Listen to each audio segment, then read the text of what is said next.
Hey, it's Shane from GotRom.com. This video is about physical therapy for hip impingement, or physical therapy for FAI. And in this video, I'm going to teach you how to find a good physical therapist to help you with your hip problems. Stay tuned.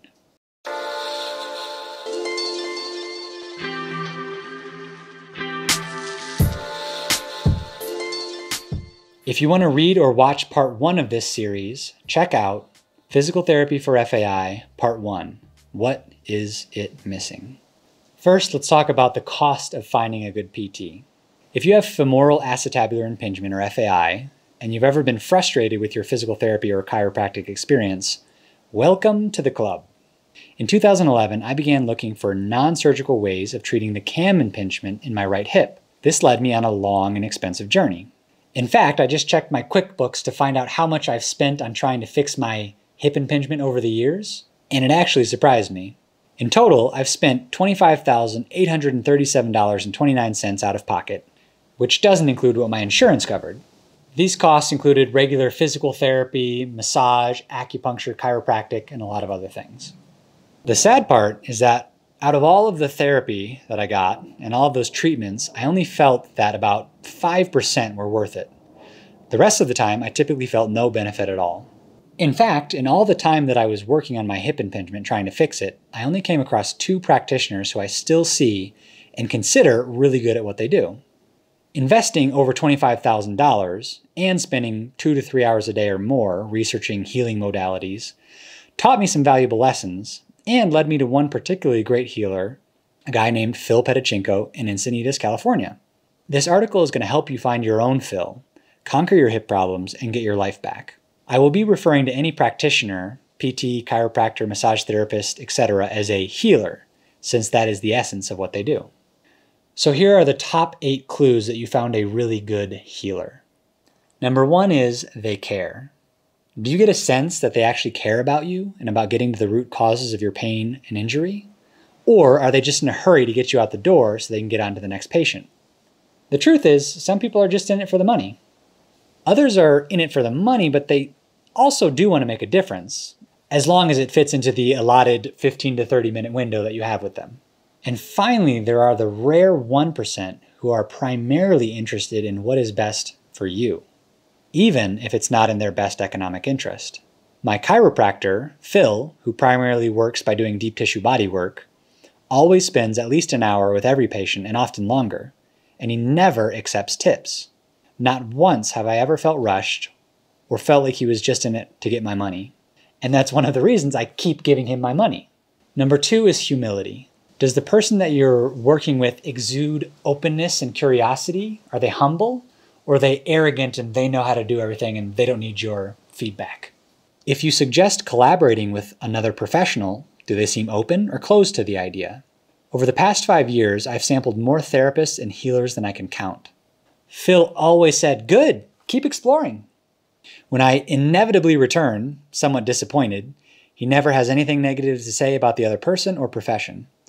He may point out some of the limitations of certain approaches, but it's never with a holier-than-thou attitude. Humility is important because arrogance shuts off the healer from learning something new. Humility is more of a, I have a theory about what's going on with your body, but I don't know everything. Let's investigate together.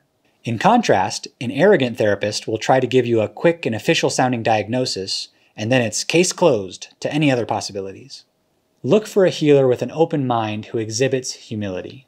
This will keep many more doors open for your recovery. Number 3 is time. How much time do they spend with you? Do you get a sense that they are taking time to thoroughly understand your situation? Or are they rushing so that they can get to the next patient? If you spend half your sessions sitting on a stim machine, or you're passed off to a junior practitioner, you may want to keep searching.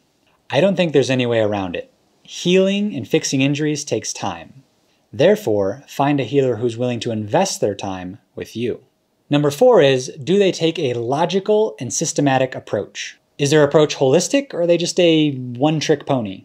For example, do they include soft tissue work? What about stretching and flexibility for range of motion? What about motor control and strengthening? Do they do joint manipulations if needed? Do they talk about habits and lifestyle changes? Do they discuss how your mind and mental habits can affect your physicality? Without getting too woo-woo, well-rounded approaches lead to better results. If they don't teach all aspects of a well-rounded approach, just ask them if they have any referrals to complementary practitioners. Number 5 is homework. Do they emphasize that this is going to be a team effort, you and them working? Because make no mistake, thorough treatments require you to also do the work. I remember Phil telling me on one of our first sessions, this is going to be a team effort, and in fact, you will be responsible for most of the work. Setting this expectation early on helped to break me of the mindset that someone else or something external was ever going to be the thing that ultimately resolved my own problems. The other great advantage of the team effort approach is that I could immediately try to mimic the work that he had done on my body when I went home. I remember back in 2011 through 2014, I used to leave his office and immediately go write down notes on my iPhone about how I would mimic the bodywork that he had just done on me. It took me several years to become as effective as he was at working on my body, but I did eventually get to a place where I actually was better at working on my own body than him, and he was a master. Nowadays, I'm my own best therapist. I can fix 99.9% of the things that go wrong with my body. There's nothing wrong with seeing a Phil or another practitioner if you want just some extra hands on you doing some work. That's great, but you need to become your own best physical therapist. Taking 100% ownership over the care of your body and the homework that your healer gives you will pay great dividends in the long run. You can think of it like going back to school to get your PhD in self-care and body maintenance. I promise you, your 80-year-old self will thank you. Number 6, do they call you on your crap compassionately? 3 months into my work with Phil, I was complaining about a pinch in my hip. After examining my legs, he politely called me out for a lack of progress in my quads. The backstory was that he had given me some homework to do, some tissue work on my quads, but I had not been doing it diligently. With no trace of judgment or annoyance in his voice, he said, "Well, it's pinching because you need to do more work on this area. This is way too tight." And I remember being sort of taken aback at how just matter-of-fact he seemed about it. But I took him at his word, and I got to work on those dense quads. Shortly thereafter, the pinch in my hip went away. Imagine that.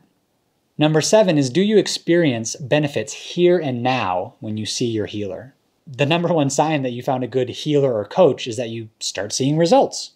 Now, just to give an important caveat, it's important that you're following their approach exactly as it's meant to be done. And you've confirmed with the therapist that you are in fact doing it the way it's meant to be done. Results here and now means that after giving them a fair trial of a few weeks or maybe a few months, can you see that you're on a path of progress or not? This does not mean that they fixed 30 years of poor posture and bad habits in 2 weeks, but can you see that you're on a holistic path, a path of progress and recovery? Because there are no magic pills or miracle solutions. There's just paths of recovery that are more complete or less complete. Make sure that you are on a sound path. Number 8, do they practice what they preach? Does your healer take excellent care of themselves? Or are they like the doctor who smokes and eats McDonald's? It's one thing to have theoretical knowledge learned in PT or chiropractic school, but it's another thing entirely to have a very deep body care practice of their own. For example, are they an athlete themselves? Do they do yoga? Do they stretch? Do they lift weights and exercise? Do they do self-massage and tissue work? Do they have other healers work on their bodies?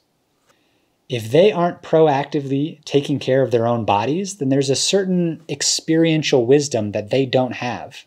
Look for those who are deeply practicing what they preach. After years of trial and error and spending over $25,000 trying to heal my body, I can definitely say that finding a good healer is hard. If you have found a good healer, hold on to them. They are a precious gem.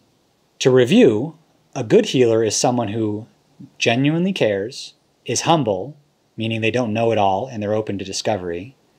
They spend a good amount of time with you. 30 minutes is okay, but 1 hour or more is great. They have a logical, holistic, and systematic approach. They give you plenty of homework. They call you out on your crap, which means compassionately hold you to account. The benefits you see with them are here and now, and they practice what they preach. If you're someone who's specifically dealing with hip impingement issues like FAI, the number one thing that I can recommend is to check out the FAI Fix program. I created this do-it-yourself program with my colleague, Matt Shu. It includes all of the best exercises and strategies that I've found that help me resolve my own FAI issues. And since 2015, we've had people using the program from all over the globe with great results. I also think that finding a really good PT or manual therapist to supplement your self-discovery with the FAI Fix program is a great idea. But the only way to find a great healer is through trial and error. You have to experience several people to be able to know who talks a good game and who's the real deal. Here are some helpful quick tips to get you to find a good practitioner in your area. For massage therapists, I've had the most success with deep trigger point style massage. I've also had some success with ART practitioners and Rolfers, and some deep tissue therapists who work with athletes. If someone works with athletes like bodybuilders or team sport athletes, these people often can work a little deeper than the average massage therapist. But don't limit yourself to only these styles of bodywork. Some of the best master teachers, master bodyworkers are self-taught, like Phil. Another good sign is if your bodyworker is an athlete or former athlete themselves, or if they have a lot of experience, like 10 to 20 years or more, and if they do a ton of bodywork on themselves. Again, that experiential knowledge by working on your own body, tinkering on your own body is invaluable. To find a good physical therapist, you can look into Certified Orthopedic Manual Therapists, COMT, and a few quick tips. If their treatment includes pills, lasers, or machines that you spend 50% of your session on, it's probably not a good idea.